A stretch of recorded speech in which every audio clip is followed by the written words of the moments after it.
প্রিয় শিক্ষার্থীরা, আসসালামু আলাইকুম। আজকের অনলাইন ভিত্তিক ক্লাসে আপনাদেরকে স্বাগত জানাচ্ছি।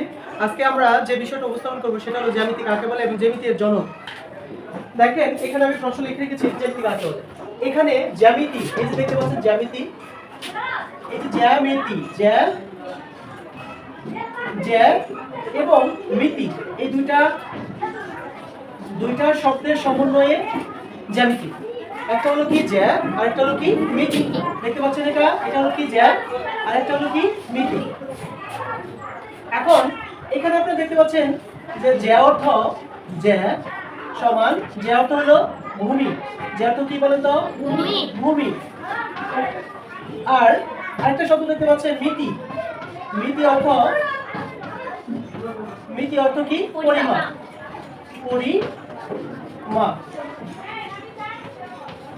পরিমাপ। তার মানে পুরো জ্যামিতি শব্দটাকে আমি যদি বিশ্লেষণ করি বা সন্ধি বিচ্ছেদ করি তাহলে হবে জ্যা যোগ মিতি। জ্যামিতি, জ্যা অর্থ ভূমি আর মিতি অর্থ কি? পরিমাপ। মিতি অর্থ কি? পরিমাপ। তার মানে জ্যামিতি অর্থ পুরোটা। জ্যামিতি অর্থ জ্যা মিতি ভূমি পরিমাপ। কি বলেন? পরিমাপ। এখন আমরা কিন্তু বুঝতে পেরেছি যে অর্থ কি? ভূমি, আর মিতি অর্থ কি? পরিমাপ। তাহলে পুরো জ্যামিতি শব্দের অর্থ কি? জ্যামিতি অর্থ ভূমির পরিমাপ। এখন আমরা বলতে পারি জ্যামিতি কাকে বলে। তাহলে আমরা বলতে পারি গণিত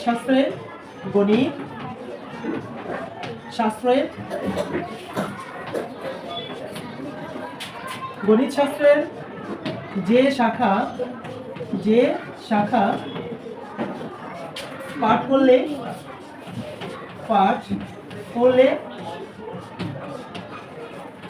গণিত শাস্ত্রের যে শাখা পাঠ করলে ভূমির পরিমাপ সম্পর্কে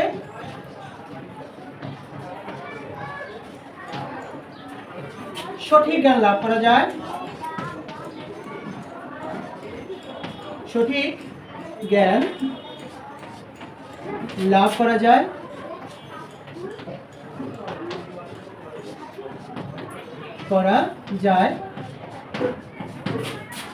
তাকে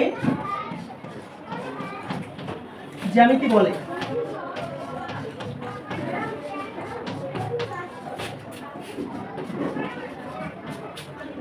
কিন্তু জ্যামিতির ধারণা আসে কোথা থেকে?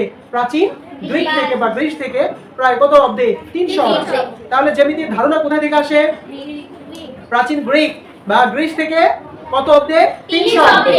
কিন্তু আধুনিক জ্যামিতির উদ্ভাবন করা হয় কোথায়? মিশরের আলেকজান্দ্রিয়া বিশ্ববিদ্যালয়ে। তাহলে আধুনিক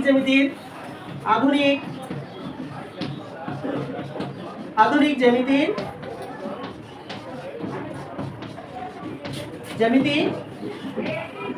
উদ্ভাবন করা হয়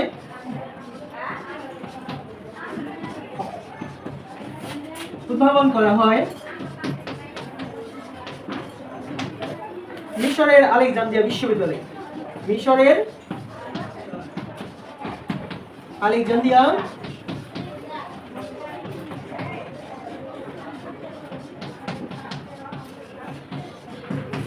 বিশ্ববিদ্যালয়ে।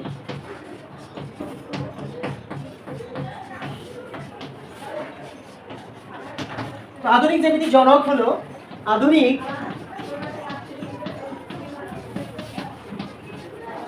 জ্যামিতির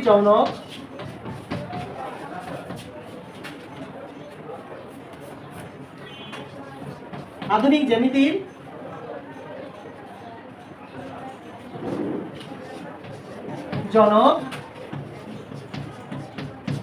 পণ্ডিত ইউক্লিড।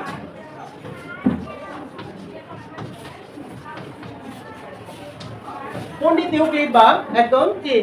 গণিত শাস্ত্রবিদ পণ্ডিত ইউক্লিড। গণিত শাস্ত্রবিদ পণ্ডিত ইউক্লিড, অথবা আপনি পণ্ডিত ইউক্লিড লিখতে পারেন। বুঝতে পেরেছেন? এরপরে এই জ্যামিতির উপরে তার উপরে আরো কিছু গবেষণা করেছেন এবং ব্যাপক ভূমিকা পালন করেছেন বা অবদান রেখেছেন থ্যালিস। পণ্ডিত থ্যালিস বা গণিত শাস্ত্রবিদ থ্যালিস।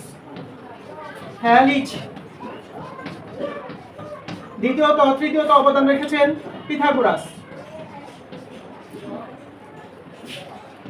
পিথাগোরাস। এখন ব্যাপারটা হলো এই পণ্ডিত ইউক্লিডের ছাত্র হলো থ্যালিস, তার ছাত্র হলো পিথাগোরাস। তার ছাত্র কে? তাহলে শিক্ষক গুরু বা শিক্ষক বা শাস্ত্রবিদ কে? পণ্ডিত ইউক্লিড। তার ছাত্র কে? থ্যালিস। তার ছাত্র কে? পিথাগোরাস। ওনারা জ্যামিতির উপরে বিশেষ অবদান রেখেছেন, কিন্তু আধুনিক জ্যামিতির উদ্ভাবন করেছে কে? পণ্ডিত ইউক্লিড। এবং সেটা কোথায়? আধুনিক জ্যামিতি কোথায় উদ্ভাবন করা হয়েছিল? কিন্তু জ্যামিতির প্রাথমিক ধারণা কোথা থেকে আসে?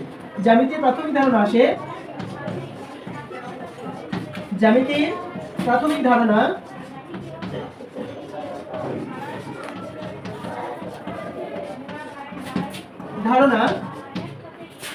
আসে কোথায়? প্রাচীন গ্রিক বা গ্রিসে, প্রায় 300 অব্দে, প্রায় 300 অব্দে। আমরা কি বুঝতে পেরেছি? তাহলে জ্যামিতিক প্রাথমিক ধারণা চলে আসছে কোথা থেকে? প্রাচীন গ্রিক বা গ্রিস থেকে, আর প্রায় 300 অব্দে। কিন্তু আধুনিক জ্যামিতি, ওই জ্যামিতিটাকে মডিফাই করে, জ্যামিতির পূর্ণাঙ্গ বিশ্লেষণ করে আবিষ্কার করা হয় কোথায়? আধুনিক জ্যামিতি উদ্ভাবন করা হয় মিশরের আলেকজান্দ্রিয়া বিশ্ববিদ্যালয়ে। আধুনিক জ্যামিতির জনক হলো পণ্ডিত ইউক্লিড। তারপরে তার ওই জ্যামিতির উপর বিশেষ অবদান রেখেছেন থ্যালিস। পণ্ডিত ইউক্লিড তার ছাত্র থ্যালিস, তার ছাত্র কি? পিথাগোরাস।